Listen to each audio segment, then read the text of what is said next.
Hello everyone, welcome back.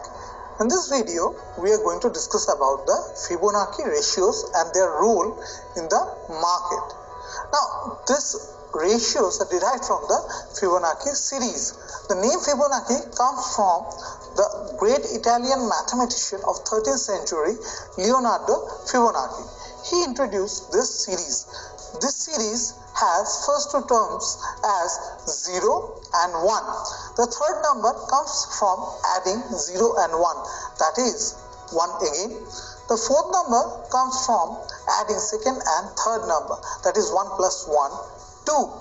Similarly, next number comes 1 plus 2, 3, and then 3 plus 2, 5, then 5 plus 3, 8, and similarly as we go, the number series progress. Now, one important aspect as we progress in the number series, we find that the ratio of the next bigger number and the previous smaller number approaches 1.618. This ratio is known as the golden mean or the golden ratio. And on the reverse side, as we approach in the series, as we can see, if we approach in the series, and here 34 is the number and the next number is 55. So if we divide 34 by 55, that is the smaller number we divide by the next bigger number, the ratio is approximately 0.618. So as we progress in the series, these ratios come closer to 1.618 and 0.618. Now, this is not all. If we divide by the number jumping one number, like if we divide by 34 by 89, if we divide by the next number, like if we divide 34 by the next big number, that is the 144, we reach approximately a ratio of 0.236. So there are many numbers in the series which are important to us. We won't derive every number, rather we will see the applications. Please remember the numbers 0.236, 0.382, 0.5, 0.618, 0.707 and 0.786 are important when we are talking about a retracement. What is a retracement? There has to be a up move and then there is a corrective down move, that is called retracement. On the other hand, there can be a down move and there can be a corrective up move. So when we look at this counter trend moves, these ratios, these Fibonacci ratios are very important, and these are used for calculating where the retracement can stop. Similarly, there would be extension, like if the market has gone up somewhere and then pulled back and then it wants to extend. So extension is again 3-point phenomenon. Retracement was a 2-point phenomenon. First, there was a move from low point to the high, and from on the basis of these 2 points we calculated the retracement. For extension, we have a 3-point phenomenon. First, there has to be a move, then there is a pull back, and after that pull back there has to be an extension. We will see them when we go to the charts and it will be more clear to us. And there is another important part, that is the projection. It is used using the Fibonacci retracement only. The only difference is that here the extension part is there, like it is again a 2-point phenomenon. First, there has been a move. Now there can be a pullback to any extent, but once that earlier point is actually crossed, to what extent the move can extend, for that we give projections. So we will see all three of them while we look at the chart. Let us begin here. Here we are looking at the ICICI Bank chart. So let us begin with the ICICI Bank chart. Here I am in the investing.com, and here I am looking at the daily charts. You should remember one important thing, that when we are talking about retracement or extension, time frame is not that important. Here I have taken a daily time frame because I am looking at the overall broader view. But in these small moves also, where we will look at the hourly chart, this kind of Fibonacci ratios often hold good. So let us start with the Fibonacci retracement here, and I will select the Fibonacci retracement tool here.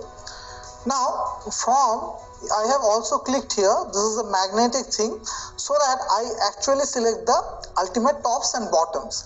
Now when I draw the Fibonacci retracement here, see, what I find is that I will start from here and I will go to the top of the last move. Normally what we find is that after this up move, when the market is correcting, I want to know when the correction can stop. Normally what we can see that the market stops around this 0.618 and 0.786.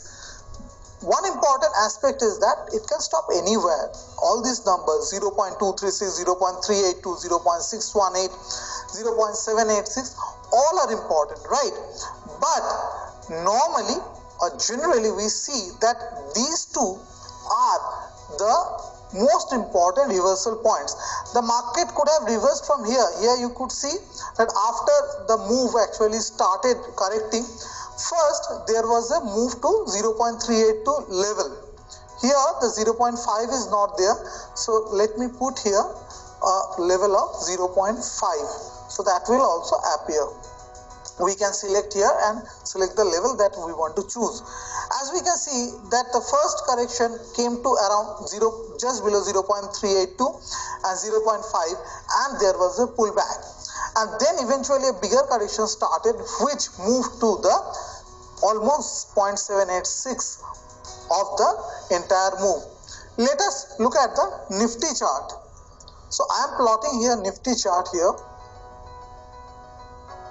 and again it is a daily Nifty chart. So let me look at that, what are the most important levels of retracement that has taken place. So if I start from here, after this up move, I can see that here the market is forming higher highs and higher lows. So I would like to see that when the market, once coming down, when the correction would stop.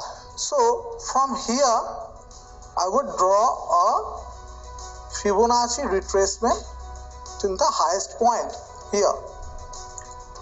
So I want to extend it a little bit, that's why I would like to draw it this way. Now you can see that if I expand the chart, you will see that the market actually bottomed out around 0.618.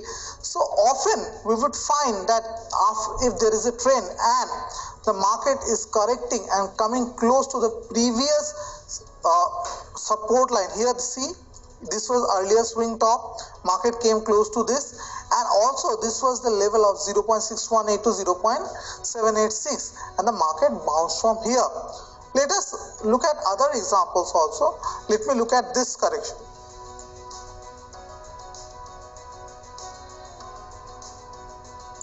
Here also what we could see is that the first correction was till the point 0.5, and then the market corrected towards after that to 0.618.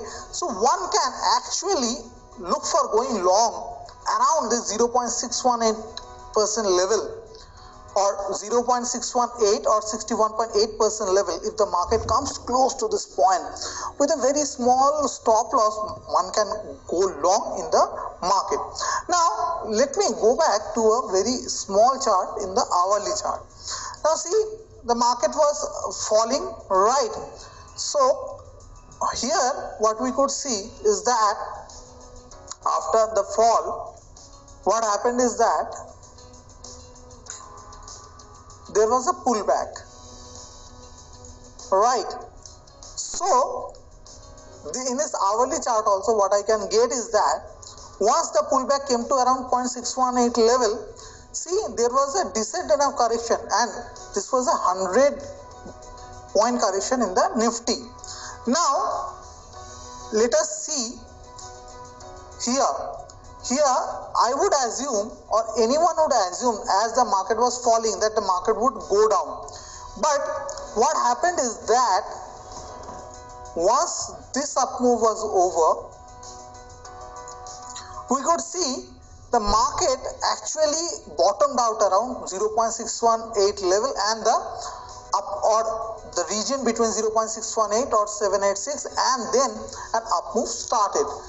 And actually, as the market was falling, maybe I couldn't have thought of going long from at this position, but once we look that the market is taking support around this level, then based on price actions, some may think of going long with very small 20-25 point kind of stop loss, and see this actually played out very beautifully.